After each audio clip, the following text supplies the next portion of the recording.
Let's talk about, the Suns, the best team in the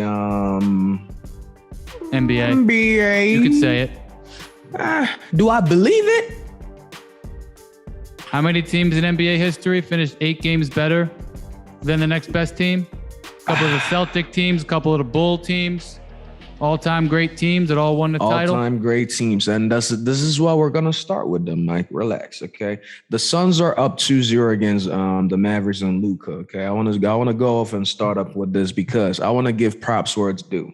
Chris Paul, I do bash you a lot because, Mike can, get your name out of his mouth. So sometimes I gotta, bring up gotta represent. Of course, and I'm a sports analyst. I'm not no biased stand guy. So I gotta give him props. Chris Paul, by the way, is averaging 10.5 points in the fourth quarter.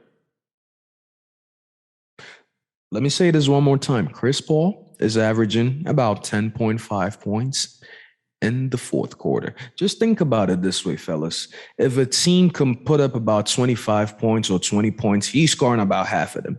And that's amazing. You have how many guys in rotation in basketball? About at least 8 people, okay? And if this guy is always putting up at least 10 points and throughout this whole playoffs, first round, so every game he averages about 10 points in the fourth quarter. That's amazing. His numbers are off the chart. He's missed the clutch in the fourth. And I don't think the Mavs have enough firepower, okay? I did say the game will go to 6 or 7, but until the Mavs win one tonight, they might be closing them out. What Chris Paul is able to do because he picked the Suns, who are a young, very talented, well-coached team and deep team, he can pace himself, get everyone involved, and then just go on these spurts, 19 points in the fourth quarter, 19 points in the fourth quarter, 14 points in like 5 minutes the other day. So he has the luxury to do that where Luka doesn't, so it's hard to say who's a better player, for instance, but Paul's able to do this. He wasn't able to do that early in his career. He's able to, that's why he's having these crazy like playoff games now.